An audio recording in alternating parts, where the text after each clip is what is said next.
made by the Kennedy, Onassis, Rockefeller, Russell, Van Dyne, Merovingian, Astor, Bundy, Collins, DuPont, the Rothschilds, and the Orsini family. The Orsinis have had control of the Vatican since its conception. We will keep their lives short and their minds weak while pretending to do the opposite. We will use our knowledge of science and technology in subtle ways so that they never see what is happening. We will use soft metals, aging accelerators and sedatives in food and water as well as in the air. They will be covered in poisons wherever they turn. The soft metals will make them lose their minds. We will promise to find a cure from our many funds, and yet we will give them more poison. Chemical poisons will be absorbed through the skin of idiots who believe that certain hygiene and beauty products presented by great actors and musicians will be eternal youth to their faces and bodies, and through their thirsty and hungry mouths we will destroy their minds and systems of internal organs, reproduction. However, their children will be born as disabled and deformed, and we will hide this information. The poisons will be hidden in everything around them, in what they drink, eat, breathe, and wear. We have to be ingenious in distributing the poisons because they can see far. We'll teach them that poisons are good, with funny pictures and musical tones on TV. Those who are looking for them will be helpful. We will enroll them to push our poisons. They will see that our products are used in film and they will get used to them, and they will never know their true effect. When they give birth, we will inject poisons into the blood of their children and convince them that we are helping them. We will start earlier when their minds are young, and we will target their children with what children love most, sweet things. When their teeth decay, we will fill them with metals that kill their minds and steal their future. And when their ability to learn has been affected, we will create more drugs that will make them sicker and cause them other illnesses, for which we will create even more drugs. We will make them docile and weak before us by our power. They will grow depressed, slow, and obese. And when they come for us to help, we will give them more poison. We will focus our attention on money and material goods so they never connect with their inner self. We will distract them with fornication, external pleasures, so that they are never one with the unity of all. Their minds will belong to us, and they will do as we say. And if they refuse, we will find ways to implement technologies that alters the mind in their lives. We will use fear as a weapon. We will establish their governments and we will establish opposition within them. We will own both sides. We will always hide our goal, but we will continue our plan. They will do the work for us and we will prosper from their toil. Our families will never mix with theirs, and our blood, it must be pure because it is. We will make them kill each other when they oppose us. We will keep them separate from unity through dogma and religion, and we will control all aspects of their lives and tell them what to think and how. We will guide them kindly and let them believe that they are guiding themselves. We will instigate animosity among them through our factions. When a light shines among them, we will extinguish it by mockery or death, whichever suits us. We will make them tear their hearts apart and kill their own children. We will accomplish this using hatred as our ally, anger as our friend. Hatred will completely blind them, and they will never see that in their conflicts we will be their leaders. They will be killing each other. They will bathe in their own blood and kill their neighbours as long as we see that they are against us. We will benefit greatly from this, for they will not see us, for they cannot see us. We will continue to prosper from their wars and their deaths. We will repeat this until our ultimate goal is achieved. We will continue to make them live in fear and anger, and we will give them images and sounds. We will use all tools we have to achieve this. The tools will be provided by their work, and we will make them hate themselves and their neighbours.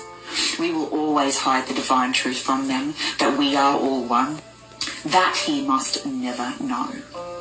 They must never know that colour is an illusion. They must always believe that they are not equal. And drop by drop by drop by drop, we will advance our goal. We will take over their lands and resources and wealth to exercise control over them. We will trick them into accepting laws that will steal the little freedom they have. So all of these years and years, there have been people who have been targeting people, and they have been feigning like they've been through something. So they've been going over and over and over. They did this and they did that, and she know what she did, and he know what he did, and she know what she said. Well, I just want to stop and say something. Don't you think after all these years of saying that, you would eventually say what somebody said and what somebody did?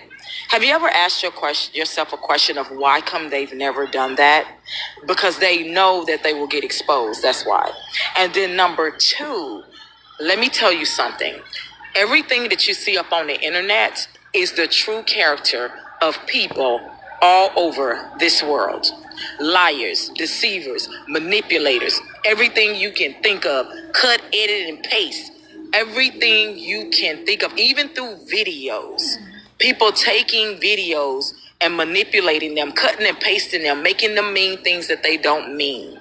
So for all the people who was talking about karma, what do you think that karma is going to do about that? And another thing that I really want to say, people have totally exposed themselves. And when I say they have, you remember when people were trying to say, oh, they were hurting us, they were doing things to us, they was doing this, they were sitting in churches, they were casting spells, or doing all kind of stuff, right? And they would say, oh, they're lying, God's gonna get them, this and this and that. How about I said that people were hiding behind God and they were lying? They were actually attacking people spiritually and harming people. Now, mind you, they've been all up on this internet exposing their dirty draws. They have been talking about, yeah, we do this, and baby, you may not see us on the surface, but honey, behind closed doors, we do this and we do that. Yeah. See, that's what God will do. That's what God will do when people have been lying.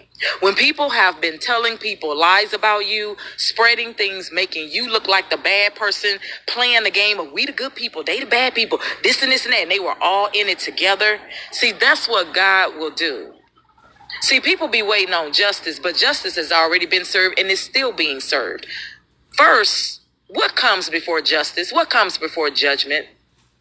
Do not exposure. So all of those people who were claiming that people were liars and that they wasn't doing all of that stuff, are they not exposing themselves? And then you got the ones that's hiding behind God, hiding behind God, hiding behind God. And what do I mean by hiding behind? They're not hiding behind the Creator. What they're hiding behind is the word God. Gang stalking, right? Yeah, you got people that watch you, they watch your behavior, they watch your patterns, they watching you leave the fucking house every morning and what route you take. But the biggest gang stalker be the people you know. That's who gang stalking you. They studying you and taking notes like they finna take a fucking test or something. That's how hard they watching you and trying to keep up with everything you do. This day, you take a different route. You feel me? You go somewhere where nobody be at. You been going here. Nobody over here. You never see nobody over here. But this particular day, you coming back from busting a mission or whatever you doing, and you look to your right because you feel somebody just staring at you, and it's somebody you know. Like, what are you doing over here? You ain't supposed to be over here. What the fuck? Okay, so this morning I woke up to another devastating hurdle thrown in my path, and I was scammed out of $3,000 to a rental subleasing company that seemed very official. No part of it seemed scammy. And This is a small chunk of the thousands on thousands of dollars that have been stolen from me, robbed from me. This is another hurdle thrown at me from the parasite people since last October. I have been trafficked, set up by my friends, my family, everyone I once thought that I could trust, and it's been never ending. I've been set up with false opportunities, and the most sinister, sick part of it is they put people in my path intentionally that sold dreams to me that were, my childhood dreams. One was a music producer that was gonna put my music out there. Another was a fashion designer that was gonna get my foot in the door. I'm an artist, and they presented all of these fake, representations of what I've always wanted to do in my path. And they ended up just doing that to rip it out of my hands and to further try and break my spirit. And me and my 3-year-old son are once again in a position where I'm terrified that we're going to be homeless. I don't even have money to buy water or food right now. We're in a hotel, and I need to come up with money by tomorrow morning so that we're not on the street. Okay, take what resonates for you, and I'm not blaming all, I'm saying some. There is a retired cop, or still active, but this retired cop for some of you is what's leading the force behind these active ones that are doing what they're doing. It may be in a forced retirement or out of choice, or maybe they just kind of got in trouble and they think it's something to do with their divine justice. Male or female officer, depending on your situation, cop trying to shift blame, make you look guilty. They may have done something illegal or something they're doing illegal, and they want it to be on you, get an investigation on you. They're talking about you. They're actually stalking you. They're breaking apart your connections on purpose. They're telling people things about you that's not true. Maybe unknown to you. Some of you may not know this, and some of you heard wind of this. Some of you have been hearing it. Some of you know it. They played a part in trying to set you up, or they tried to set you up, or they had planned to set you up and it failed. They started a false investigation on you because of something they possibly done, but they're shifting the blame to you. They have others watch you. They pulled in parts of the brotherhood, authorities, all the way up through the court systems, the government. They definitely have gang stalkers watching you, ITs hacking in, illegal surveillance and hacking devices. They're obsessed, jealous, angry, and controlling. This could be somebody you knew in your distant past. Like, this could be somebody you went to school with that's an officer now, or someone you knew back then. Knew law was involved. You definitely know because you were told that somebody had to get to you before law officials did, or they were trying to protect you from the police. Why would they be trying to protect you from the police? All the way up to the government system is what I said. For prosecutors, courts, judges, state highway patrol, local, county, state, FBI investigators. Some of these people are all pulled in by this false investigation on you for something you don't even maybe know nothing about, and some of you might know what this is about. Okay, They follow you in more ways than you can imagine. I've said this before, and I'll say it again. They couldn't conquer you from the couch, so they were forced to leave the house. See, they want to be in the presence of what they couldn't persecute.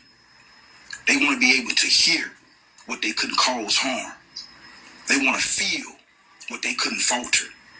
They want to touch what they couldn't torture. And they want to see what they couldn't slaughter. So they were forced to come off the couch and rub shoulders with the very thing that they couldn't roll over. Let that sink in. It's not just like they only can receive you. Okay, if they're connected to you, it's a connection, and you're going to get something from them. And when you deal with it for a long period of time and the same couple idiots, then you start to get a better a feel for like a perception of when you're receiving them and you're like, oh, well, what an idiot, you know, and you start to even be able to decipher like which one, because you start to kind of feel, you know, who you're dealing with and like how these idiots think. And so you are receiving them, but they love to receive you. Okay, so like imagine just like if you were less intelligent than somebody, but you could connect to them. And I used to use this example, and I'll use the same example because it makes sense. But imagine if you're just some idiot and you can connect to a rocket scientist, okay? And suddenly the inner workings of the rocket and the mechanics and the science and everything behind it, it makes sense to you. Even though you're not smart enough to comprehend that normally. You're not smart enough to think of those processes in your mind, but since you're connected to the rocket scientist and he's thinking of them, then it kind of like walks your mind through it and it all makes sense. And then you're like, oh, you know, you're enlightened. And it's like a powerful feeling to become like enlightened. Just like, oh, this level of intelligence that you couldn't normally achieve. And that's what you're dealing with when you have gang stalkers that are connected to you and they won't go away. It's because they're so enlightened by the way that you think, because it's some way that they can't think that way. They're missing something that you have, so they love to be connected to you so they can perceive things the way that you perceive them, and they love it. And they're like, I love your mind. I love the way you think, you know, and that's what they're addicted to and obsessed with, and they'll never leave. They'll never leave. And that's why you might end up with gang stalkers on your channel for, you know, months or years or even up to like decades, because they're that infatuated with you and their level of obsession has grown to, and then they start to also feel, you know, some sort of involvement, like almost like ownership or like this, you know, like anything that you've worked on or participated in for many, many years. And then like you don't want to break that cycle. That's like your thing, you know, and so you become their thing. So it's like you're their drug of choice.